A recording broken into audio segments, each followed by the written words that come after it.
Bonjour et bienvenue dans cette nouvelle vidéo. Aujourd'hui je suis un peu surexcitée à l'idée de vous retrouver tout simplement parce que je vais tester une palette, une sortie, une collaboration que j'avais bien trop hâte de recevoir et de tester. La marque dont je vais vous parler aujourd'hui est une nouvelle marque qui se lance sur le marché avec cette première collaboration.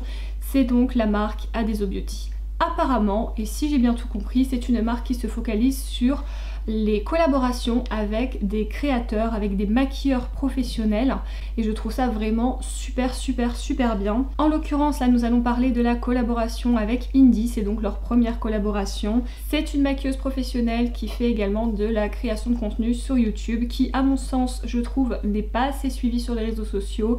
Elle mérite vraiment énormément plus. C'est une femme que je trouve incroyable et vraiment très créative. Je la suis depuis les NYX Face Awards, c'est ça, depuis qu'elle a gagné les NYX Face Awards, donc ça commence à remonter à quelques années et donc je suis vraiment très contente pour elle que ça soit elle tout simplement qui ait été choisie en première pour sortir sa palette, parce que là en l'occurrence il s'agit donc d'une palette.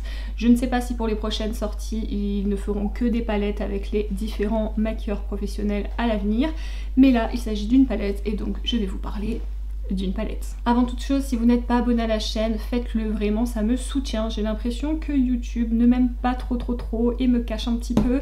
Alors si tu as envie de me soutenir, le meilleur moyen c'est de t'abonner, de mettre un petit j'aime et de me dire ce que t'en penses en commentaire, si toi aussi t'as craqué pour la palette, si tu connais Indie ou pas, et ton avis sur le make-up final. En ce qui concerne la palette, alors il y a un double emploi, donc effectivement c'est une palette de maquillage, donc vous allez vous maquiller avec. Mais Indie n'a pas fait les choses à moitié puisqu'elle nous propose également une expérience d'escape game, tout simplement. Alors je vous avoue que pour le moment avec le boulot et tout ça, je n'ai pas vraiment eu le temps de me pencher sur cet escape game. Je suis aussi un peu nulle, donc il va falloir que je prenne mon temps et pourquoi pas le faire avec le chéri. Mais bref, là on parle make-up, on y va, c'est parti. Le surcarton se présente comme ceci, je le trouve vraiment très joli. C'est un travail de fou qu'elle nous a fait de toute façon du début à la fin. C'est carrément son univers, c'est coloré, il y a du bleu, elle adore le bleu, donc évidemment qu'on la retrouve dessus. Et donc la palette à l'intérieur se présente comme ceci. Au niveau packaging elle est magnifique, vraiment je la trouve somptueuse. Bon, le derrière je pense que vous l'avez vu un peu sur toutes les vidéos, donc je vais peut-être éviter de vous le remontrer ou alors ça va être très rapide. Vous m'excuserez aussi pour la lumière parce que bah on est un peu en décembre, j'habite un peu dans le nord donc du coup j'ai beau mettre ma ring light, le soleil vient, le soleil part, le soleil vient, le soleil part, je suis vraiment désolée. À l'intérieur de la palette vous avez donc un petit miroir. Et je vais vous montrer du coup les jolis fards, quoique je pense que si vous avez vu des revues, vous les avez vus aussi passer. Mais je trouve l'harmonie vraiment très belle. On la reconnaît totalement là-dedans, on est bien d'accord. Et je suis vraiment excitée d'essayer cette palette et surtout ces lumineux qui ont l'air juste incroyables. Donc on va partir sur quelque chose, j'ai vu énormément de personnes faire des smokies, faire des trucs méga arc-en-ciel et tout. Je vais aussi, forcément, de toute façon j'ai envie de vous dire, il n'y a que ça, des couleurs un peu de l'arc-en-ciel, il n'y a pas de neutre, et tant mieux, parce que je pense qu'on a vu assez de neutre comme ça, mais je vais essayer de vous faire un truc un peu simple, quoique vous savez très bien que je sais jamais trop où je pars, et qu'il y a des moments, ça finit un peu en ouh, on va faire un truc simple, et au final, pas du tout. Donc, je n'ai pas réfléchi à ce que j'allais faire, j'ai peut-être un petit peu une idée, mais on va voir, ça va venir au feeling. Dans tous les cas, vous l'avez vu, mon temps est fait. On est samedi, il est 2h-5, je suis allée au travail comme ça, donc sans maquillage sur les yeux. Autant vous dire que j'en ai strictement rien à bip, vous avez compris. J'allais quand même pas me maquiller pour au final rentrer à la maison et me démaquiller et me remaquiller, enfin je voyais pas l'intérêt. Donc sur ce, je vais vous rapprocher, j'ai mis ma base et on va commencer. On va commencer par prendre le pinceau Jessup 223 et je vais prendre la teinte Molière qui est la teinte un petit peu jaune-verte de la palette et c'est parti. Je me suis habillée en pastel, autant vous dire que j'espère ne pas m'en foutre partout. Alors, j'ai envie de le mettre ici.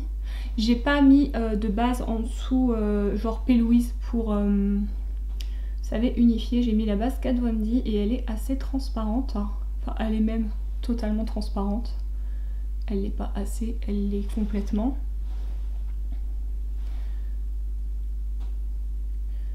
Mais écoutez, Il marque quand même ce petit fard, hein.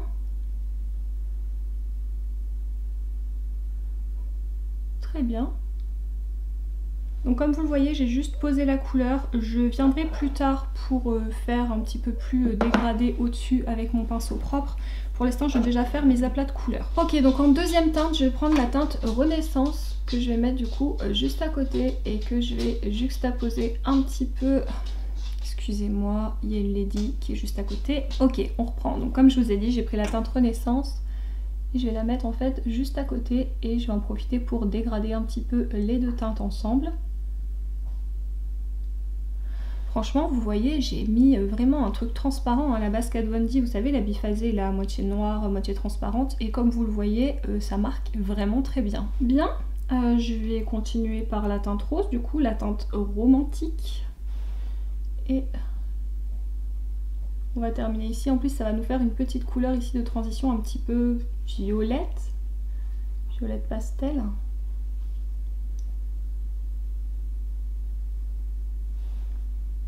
J'ai essuyé mon pinceau à chaque fois, hein, parce que je vous avoue, j'ai un peu la flemme de tout nettoyer.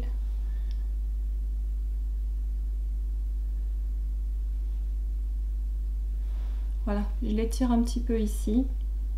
Pour mon aplat de couleurs, on en est là. Autant vous dire que je suis vraiment surprise parce que les couleurs pastel, j'ai tendance à beaucoup me méfier. J'avais acheté la palette pastel Beauty Bay et je ne l'ai pas gardée parce que concrètement on n'était pas du tout à ce niveau-là. Ce que je reprochais à celle de Beauty Bay, c'est tout simplement que je trouve qu'il fallait y revenir et y revenir et y revenir et qu'il suffisait qu'on dégrade avec un autre fard et que tout disparaissait. Là, on n'est clairement pas dans ce cas-là. Comme vous le voyez avec une base transparente, c'est nickel. Donc ce que je vais faire, c'est que je vais nettoyer un petit peu ici et puis on se retrouve pour la suite. Voici ce que ça donne donc une fois nettoyé. Je trouve ça quand même mieux, plus propre. On va continuer avec la teinte Newton qui est la teinte violet foncé. Je l'ai prise avec un petit pinceau liner que j'ai humidifié et je vais tenter de me faire un liner avec. Je pars déjà avec un désavantage, tout simplement que je n'ai jamais utilisé ce genre de pinceau un peu recourbé comme ça, je n'ai jamais compris. En plus, se faire un trait de liner à cette distance, la précision, c'est pas terrible.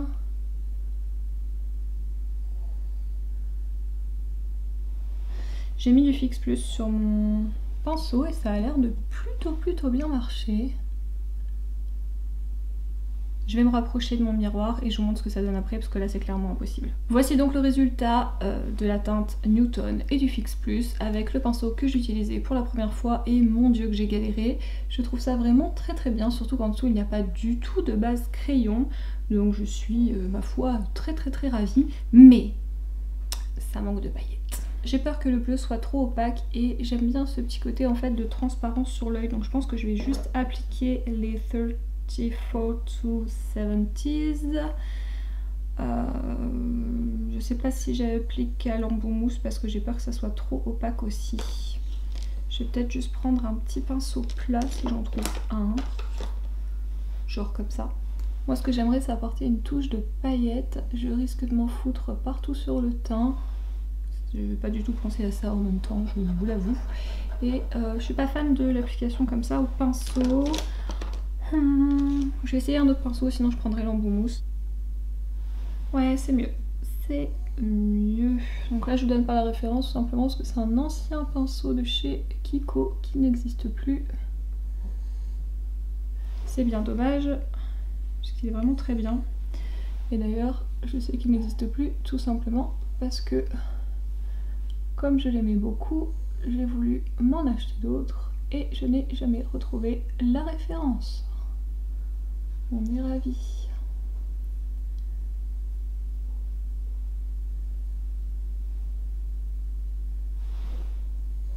C'est super joli, c'est plein de petites paillettes roses, dorées, champagne, bleu, verte, c'est magnifique. Je sais pas si la caméra rendra justice.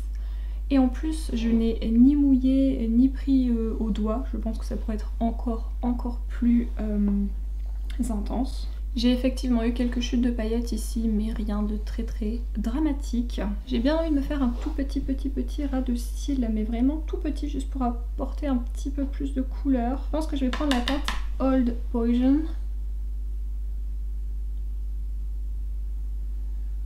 Voilà, que je mette ici tout doucement.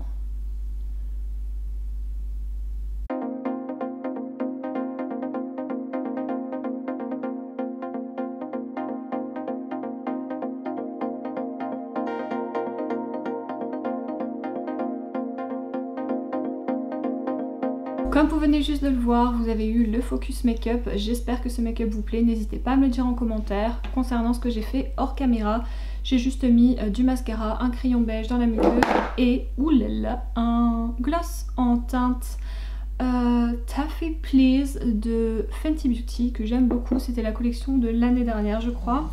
Revenons à cette petite beauté. Eh bien, elle n'est pas seulement belle de l'extérieur, elle est très belle de l'intérieur, mais elle l'est aussi à l'utilisation. Je n'ai eu aucun problème, je pense que vous l'avez vu pendant le make-up. Je n'avais pas mis de base blanche, j'ai mis une base transparente et sincèrement les fards se sont extrêmement bien travaillés, ils ont bien marqué, je n'ai pas dû revenir à plusieurs fois, ça ne s'est pas effacé quand j'ai mis la couleur d'à côté. Je suis vraiment très contente.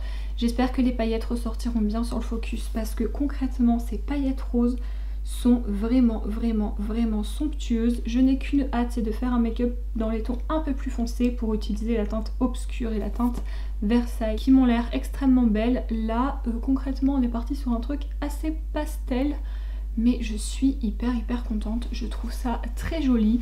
Donc encore une fois à Indy, je sais qu'elle ne passera pas par là, mais en tout cas bravo, c'est une réussite, je suis vraiment très contente. Je suis aussi très contente pour toi. Adeso, je trouve ça vraiment cool d'avoir donné la chance de faire cette palette à Indy parce que c'est quelqu'un qui le mérite. Sur ce, moi je vous laisse, j'espère que la vidéo vous a plu et je vous dis à la semaine prochaine. Salut!